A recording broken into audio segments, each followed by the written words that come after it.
Arti dan fungsi wakaf menurut ilmu tajwid. Ditinjau dari segi bahasa, wakaf mempunyai arti berhenti atau menahan. Adapun dalam ilmu tajwid, pengertian wakaf adalah berhenti sejenak ketika membaca suatu lafaz atau berhenti sebentar pada kalimat yang terdapat tanda wakaf guna mengambil napas untuk melanjutkan kembali bacaan ayat selanjutnya. Berbeda dengan washal yang mempunyai arti sambung atau terus. Artinya ketika membaca ayat Al-Quran boleh diteruskan dan tidak perlu menghentikan bacaan. Jenis-jenis wakaf. Pertama ada wakaf tam. Wakaf yang sempurna disebut demikian karena memberhentikan suatu bacaan secara sempurna, tidak terputus di tengah-tengah ayat atau bacaan, sehingga tidak memengaruhi makna dari suatu ayat yang tengah dibaca, karena tempat berhentinya tidak berkaitan dengan ayat atau makna sebelum atau sesudahnya. Wakaf kaf.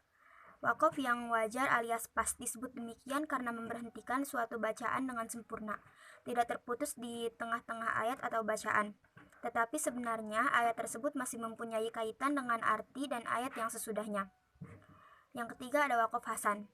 Wakaf yang baik disebut demikian karena memberhentikan bacaan tanpa memengaruhi dari arti dan ayat sesudahnya. Namun secara bacaan ayat tersebut masih berkaitan dengan ayat sesudahnya. Yang keempat ada wakaf qoblih.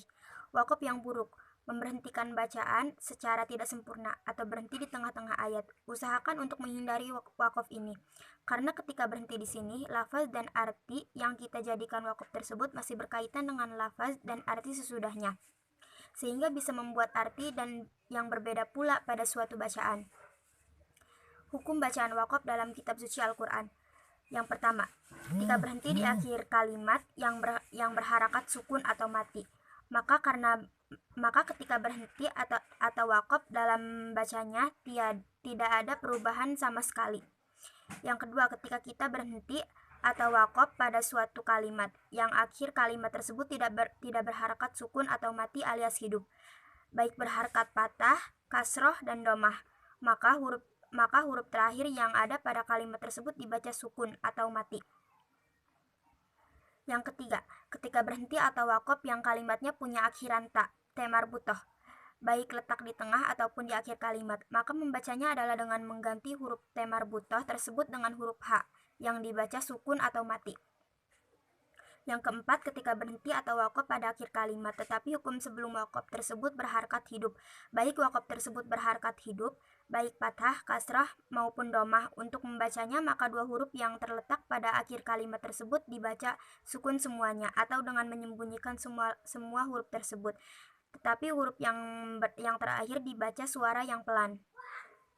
Yang kelima, ketika berhenti pada akhir kalimat, tapi sebelumnya ada bacaan mad asli atau mad lain, bacaan mad yang huruf sebelumnya berharakat patah, maka cara membaca kalimat tersebut adalah dengan memantulkan huruf yang terletak di akhir kalimat tersebut dengan dipanjangkan sedikit antara 2-4 harakat. 6. Ketika berhenti di akhir kalimat tetapi huruf akhirnya berharakat patah tanwin, maka cara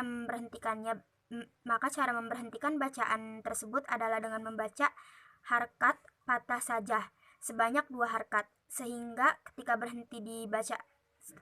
berhenti bacaannya menjadi bacaan mad lain. Tanda-tanda wakaf dalam kitab suci Al-Quran. Jika kita lihat lebih detail, tentu tanda-tanda wakaf yang ada di dalam kitab suci Al-Quran sangatlah beragam. Berikut tanda-tanda wakaf yang ada dalam kitab suci Al-Quran serta penjelasannya. Yang pertama ada wakaf lazim. Keterangan singkatnya sangat diutamakan untuk berhenti. Kedua, wakaf jaiz, dibolehkan untuk berhenti juga dibolehkan untuk terus melanjutkan bacaan.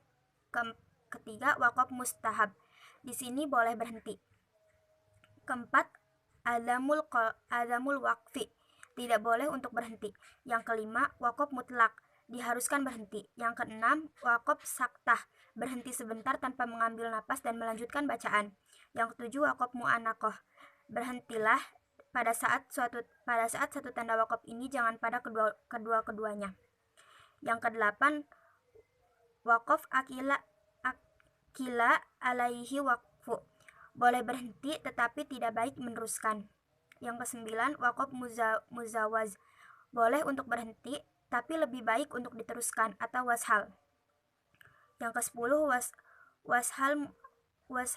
washala aula, lebih baik untuk meneruskan bacaan washal daripada berhenti. Yang ke-11, Waqaf aula, lebih baik untuk berhenti daripada diteruskan. Yang ke-12, waqaf akhir surah, tanda berhenti yang terletak pada akhir suatu ayat. Demikianlah penjelasan mengenai pengertian waqaf, juga tanda-tanda waqaf yang terdapat dalam kitab suci Al-Quran serta penjelasannya tentang hukum-hukumnya plus jenis-jenis dan macam-macamnya.